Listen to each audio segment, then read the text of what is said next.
What's up, everybody? Cash Sirois of the Collectible Network. We're at the Industry Summit in Vegas with Kevin O'Neill, the Hobby Sales Director. I got it written down. It's done.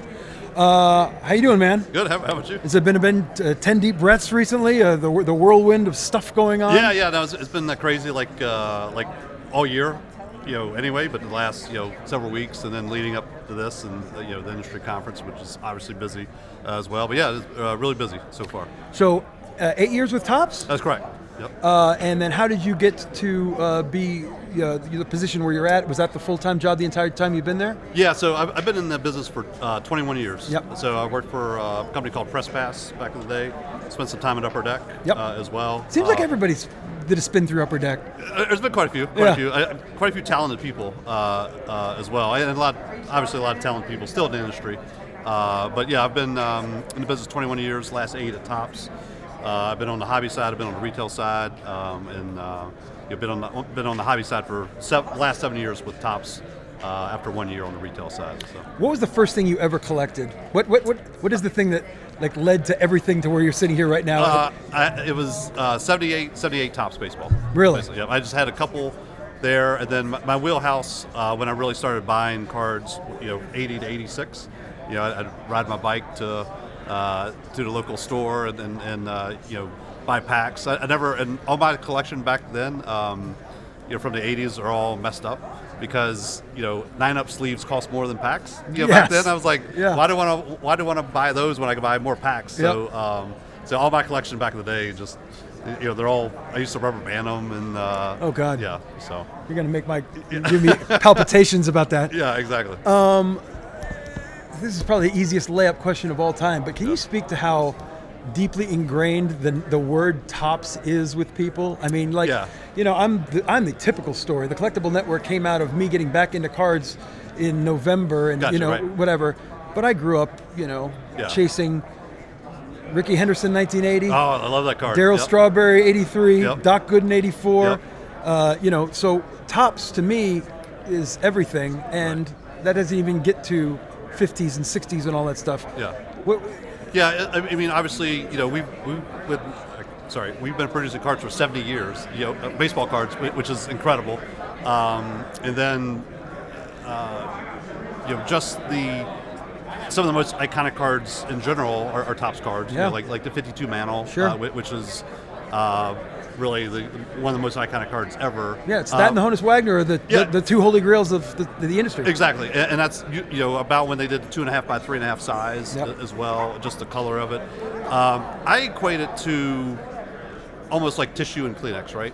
So when you think of tissues, you automatically think of Kleenex. It's Kleenex. Kleenex. I call them Kleenex. Yeah, correct. Same here. Same thing with cards. I think almost where. A lot of collectors know Topps, obviously, but even if you're not a collector per se, if you know trading cards, I think our name comes up first. Yep. So it's almost like, oh, hey, trading cards, it's Topps. So to me, it's Kleenex and tissues and Topps and trading cards. What's been your favorite part of being in the business with Topps over the years? Like, is there something about acquiring talent, signing people? Taking the pictures, creating the designs. What part of it do you find the most satisfying? All the above. Yeah, I know. No, it's really, I'm a collector. I've always been a collector. I love the fact that they actually pay me. For this job. Yeah. Suckers.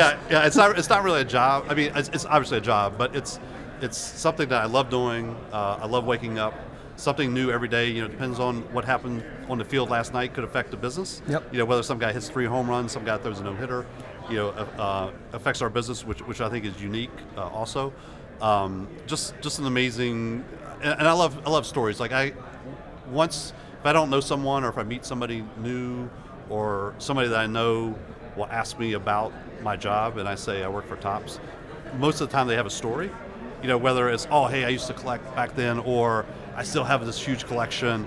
My dad had this huge collection, back in the day. So a lot of it's just the stories that people will tell, because there is such a unique connection to baseball cards and a collector. Even if you're not a collector, even if you're just a sports fan, there's just all these unique stories that you hear that baseball cards relates to somebody out there.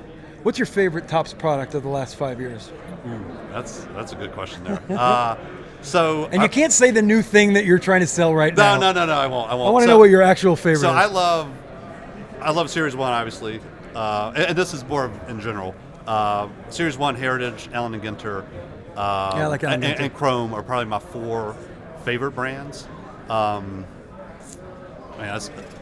know I'm asking you to pick between your kids, right? If I broke it down, that's a really good. You know what I love? Probably, I'd say Bowman's Best from a couple years ago. Back in, I think we brought it back in 2000. I should know this. 2016, I think. And I really no points against if you're not right. I really love Bowman's Best. Yeah. Been talking to people obviously about the news going on the last couple of weeks, and it's been really interesting to talk to the folks from Panini that you have a lot in common with the stuff that's going on right now. Talk to me a little bit about what it felt like to get the news of the things changing in the industry, and then how the company has dealt with that in the last couple of weeks, right? Okay, gotcha, right. Because hearing news of any kind is sometimes shocking. Right. But then, you guys do a lot of great work in a lot of great areas. Right. Same with people over there. Right. And there's almost like a settling that happens, and then it's almost like there's an upwell of positivity inside once that initial news kind of hits. Has that been the case with you guys? Yeah, a little bit. I mean, obviously it was a shock, as it's been well documented. Sure. Especially from a baseball standpoint, like I said, like I talked earlier, 70 years. Yes. Baseball. Obviously disappointing, but it's one of those things where we still have several more years, on a license. Yeah. Full steam ahead from our standpoint, business as usual. We're going to continue to make great products and build brands, build new brands, capitalize on our existing brands as well. We still have a lot of baseball is obviously most important, because it is what we're known for, and it drives the most revenue for our company. But we have several other licenses as well. We're really big in soccer. Yep. As the growth of soccer in general in America has exploded, so has the collectible industry. And we have 3 really good soccer licenses. We have UEFA, we have MLS, and Bundesliga. We also we're the longest continuous licensee of Star Wars, all the way back since 1977. Yes.